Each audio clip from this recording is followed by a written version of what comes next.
Baik teman-teman semuanya, Assalamualaikum warahmatullahi wabarakatuh. Perkenalkan, kami dari kelompok 2 akan membahas tentang jenis-jenis bank. Sebelum masuk ke materi pembahasan, izinkan saya untuk memperkenalkan anggota dari kelompok kami. Saya sendiri, Muhammad Muhijaron, sebagai moderator. Dan di samping saya, ada saudari Vina Revina sebagai pemateri. Di sampingnya Vina Revina ada saudara Ade sebagai pemateri kedua, dan di samping Ade ada saudari Iis Setiawati sebagai materi ketiga, dan di samping Iis Setiawati ada saudara Nizar sebagai notulen. Ya, baik. Pengertian bank. Bank didefinisikan oleh Undang-Undang Nomor 10 Tahun 1998 tentang perubahan atas UU Nomor 7 Tahun 1992 tentang perbankan sebagai badan usaha yang menghimpun dana dari masyarakat dalam bentuk simpanan dan menyalurkan kepada masyarakat dalam bentuk kredit atau bentuk lainnya dalam rangka meningkatkan taraf hidup rakyat banyak. Jenis bank. Penggolongan bank tidak hanya berdasarkan jenis kegiatan usahanya, melainkan juga mencakup bentuk badan hukumnya, pendirian dan kepemilikannya, target pasarnya, dan berdasarkan kegiatan operasionalnya. Jenis bank menurut kegiatan usahanya. Sebelum diberlakukannya Undang-Undang Nomor 7 Tahun 1992, bank dapat digolongkan berdasarkan jenis kegiatan usahanya, seperti bank tabungan, bank pembangunan, dan bank ekspor-impor. Setelah undang-undang tersebut berlaku, jenis bank yang diakui secara resmi hanya terdiri atas 3 jenis: bank sentral, bank umum, dan bank pengkreditan rakyat. Pertama, bank sentral. Bank sentral di suatu negara pada umumnya adalah sebuah instansi yang bertanggung jawab atas kebijakan moneter di wilayah negara tersebut. Bank sentral berusaha untuk menjaga stabilitas sektor perbankan dan sistem finansial secara keseluruhan. Di Indonesia, fungsi bank sentral diselenggarakan oleh Bank Indonesia. Yang kedua, bank umum. Bank umum didefinisikan oleh Undang-Undang Nomor 10 Tahun 1998 sebagai bank yang melaksanakan kegiatan usaha secara konvensional dan berdasarkan prinsip syariah yang dalam kegiatannya memberikan jasa dalam lalu lintas pembayaran. Yang ketiga, bank pengkreditan rakyat. Bank pengkreditan rakyat didefinisikan oleh Undang-Undang Nomor 10 Tahun 1998 sebagai bank yang melaksanakan kegiatan usahanya secara konvensional dan berdasarkan prinsip syariah yang dalam kegiatannya tidak memberikan jasa dalam lalu lintas pembayaran. Oke, terima kasih kepada saudari Vina Revina. Jenis bank menurut bentuk badan usaha. Setiap pihak yang melakukan kegiatan menghimpun dana dari masyarakat dalam bentuk simpanan wajib terlebih dahulu memperoleh usaha sebagai bank umum atau bank perkreditan rakyat dari pimpinan Bank Indonesia. Kecuali apabila kegiatan menghimpun dana dari masyarakat dimaksud diatur dalam undang-undang tersendiri. Untuk memperoleh izin usaha sebagai bank umum atau bank perkreditan rakyat, suatu lembaga keuangan wajib memenuhi persyaratan mengenai diantaranya susunan organisasi dan permodalan, kepemilikan, keahlian di bidang perbankan, kelayakan rencana kerja. Badan hukum suatu bank umum dapat berupa yaitu perseroan terbatas, koperasi, perusahaan daerah. Sedangkan badan hukum bank perkreditan rakyat dapat berupa perusahaan daerah, koperasi, perseroan terbatas. Oke, terima kasih kepada saudara Ade yang telah membawakan materi kedua. Dilanjut ke materi yang ketiga yang akan dibawakan oleh saudari Iis Setiawati. Waktu dan tempat kami persilakan.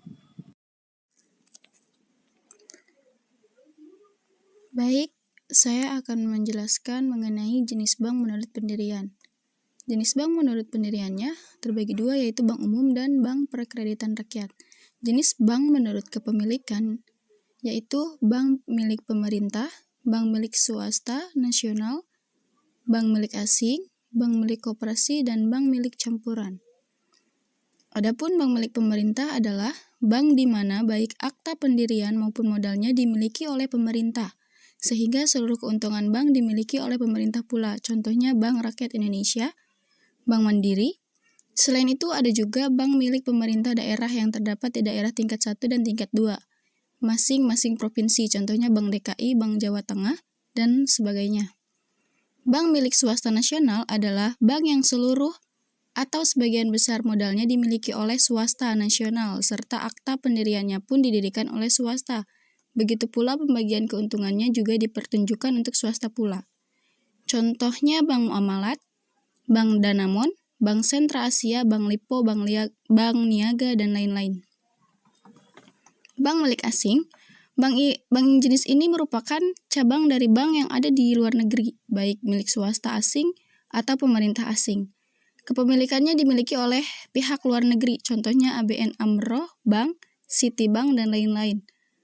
Bank milik koperasi merupakan bank yang kepemilikan sahamnya dimiliki oleh pemerintahan yang berbadan hukum koperasi. Bank milik campuran. Kemudian, jenis bank menurut target pasar. Sebagian bank memfokuskan pelayanan dan transaksinya pada jenis-jenis nasabah tertentu. Dengan memfokuskan ini, diharapkan bank-bank tersebut dapat lebih menguasai karakteristik nasabahnya, sehingga kegiatan usahanya dapat dilaksanakan dengan lebih efisien dan menghasilkan tingkat keuntungan yang lebih tinggi. A. Retail bank. Bank jenis ini memfokuskan pelayanan dan transaksi kepada nasabah-nasabah retail. Pengertian retail di sini adalah nasabah-nasabah individual, tersendiri, perusahaan, dan lembaga lain yang skalanya kecil. Kedua ada corporate bank. Bank jenis ini memfokuskan pelayanan dan transaksi kepada nasabah-nasabah yang berskala besar. Mengingat nasabah yang berskala besar ini biasanya berbentuk suatu korporasi, maka bank kelompok ini disebut korporasi bank. Yang ketiga ada retail corporate bank. Nah, di samping kedua jenis bank yang di atas, yaitu retail bank dan corporate bank, terdapat juga bank yang tidak memfokuskan pada kedua pilihan jenis nasabah di atas. Bank jenis ini memberikan pelayanan tidak hanya kepada nasabah retail, tetapi juga kepada nasabah korporasi.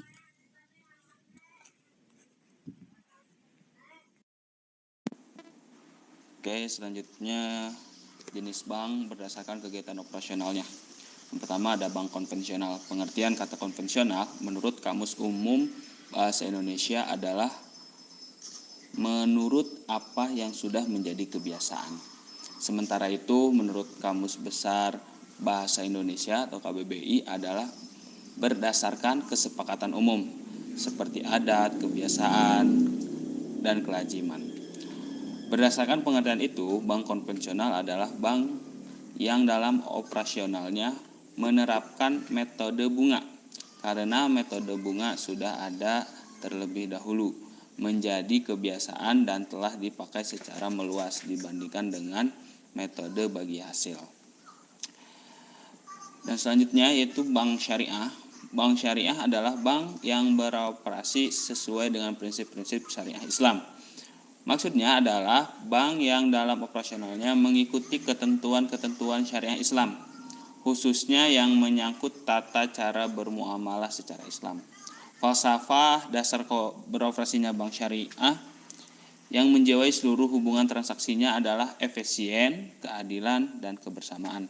Efisien mengacu pada prinsip saling membantu secara sinergis untuk memperoleh keuntungan sebesar mungkin. Keadilan mengacu pada hubungan yang tidak dicurigai, ikhlas dengan persetujuan yang matang atau proporsi masukan dan keluarnya.